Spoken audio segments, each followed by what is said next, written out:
Hello dears, and a warm welcome to another Birdberry Sparks video.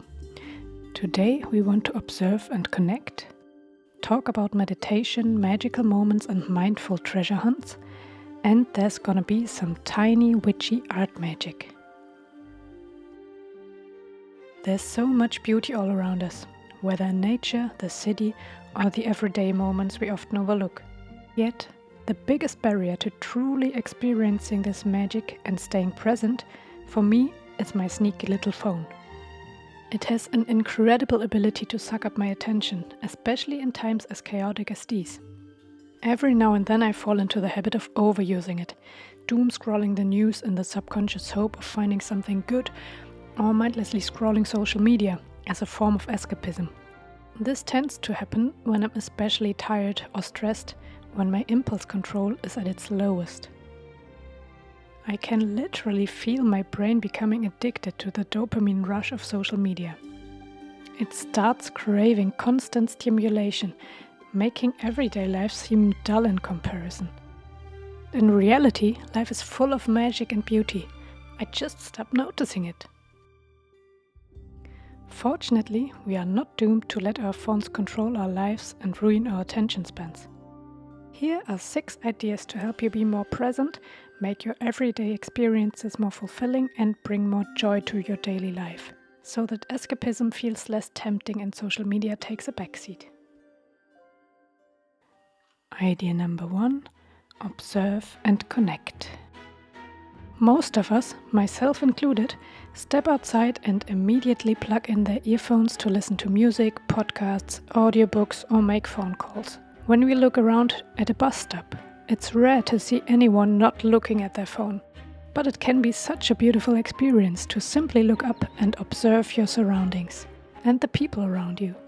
I'm sure you all like to do this too sometimes. There's so much to see. There's a thing I like to do sometimes when I'm walking down a busy street. I like to turn it into a little spiritual game to take in the crowd as a whole, realizing that for this brief moment, we are all here sharing the same street. Each of us is on our own path, running errands, heading to work, meeting a friend, but somehow we've all converged in this exact place at the same time.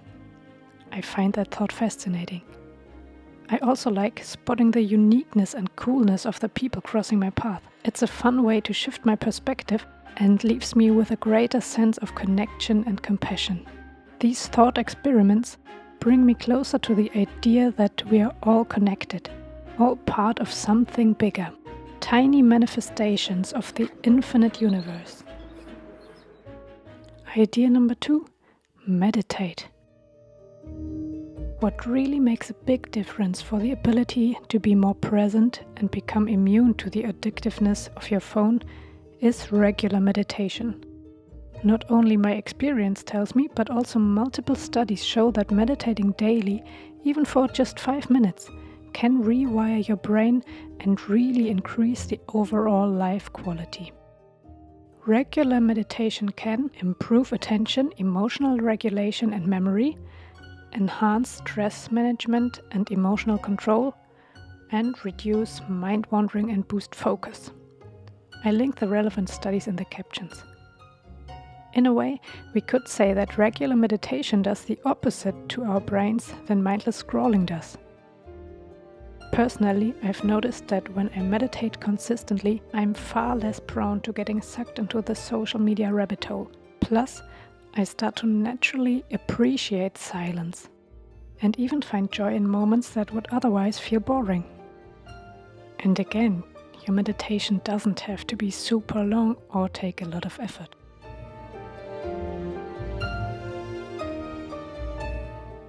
Idea number 3: magical moments. That said, I have to admit my meditation practice is inconsistent. Sometimes I meditate daily and other times I don't meditate at all. But one ritual I never skip is my matcha ritual. I simply cannot do without it. I'm not trained in the traditional tea ceremony, though I'd really love to learn it one day. But I put a lot of mindfulness and intention into preparing my matcha. Over time, I've become a true matcha nerd, exploring different cultivars, qualities and brands. I'm fascinated by the history, traditions and mindset behind it. Not to mention the health benefits. And the flavors, they can really be incredibly diverse. I have to say I'm in love. And I think little magical moments like these do the same thing to our systems as regular meditation does. Now, of course, you don't have to be into matcha to create a ritual like this. If you're more of a coffee person, your morning brew can just be as mindful. Maybe you want to grind fresh beans by hand and savor the aroma, or use your favorite cup to make the experience more intentional.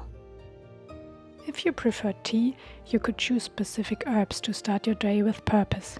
Cinnamon for warmth and strength, or lavender to bring a sense of calm before a busy day. And even if you don't want to put much effort into it, something as simple as drinking a glass of water can become a mindful ritual when infused with intention. Another tiny mindfulness practice that you can easily weave into your day with minimal effort is choosing a cue, something you do multiple times a day, like switching the lights on and off or washing your hands. And each time you do this, you do a short centering and grounding, or just take a nice deep breath.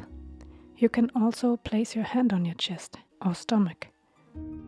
Of course, you can always do more than one. So far, I've tried using the light switch as a cue as well as brushing my teeth.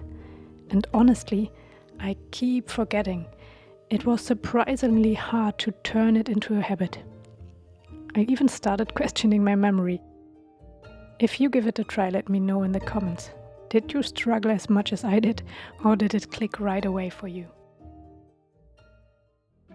Idea number 4, mindful treasure hunt. So this one will surely make your everyday more enjoyable. Everybody knows about the perks of being grateful and gratefulness journaling. But what about doing a mindful treasure hunt for a change? There are so many little things in the detail that are beautiful, fascinating, cute, or even wonderfully weird. It can be fun to kind of collect observations like these and write them down in a treasure journal, for example.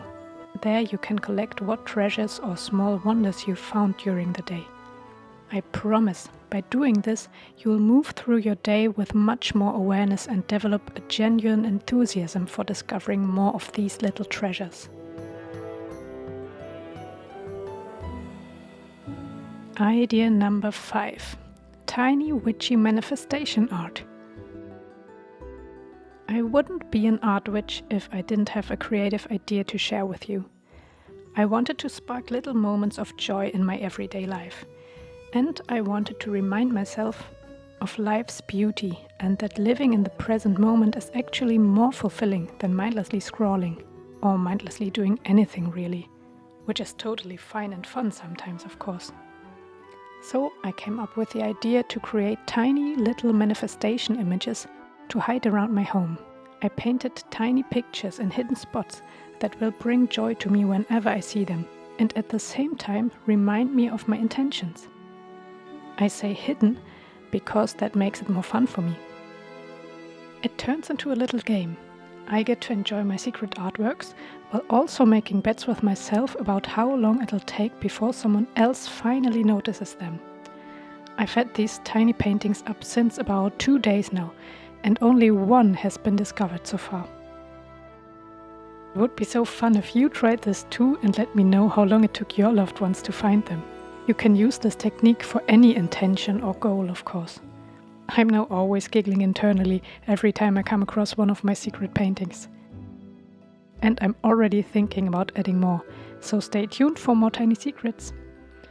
And again, I'd really love to hear how it goes for you if you try it yourself. Or if you found any great hiding spots I haven't thought of yet. I'm always up for a good hiding place.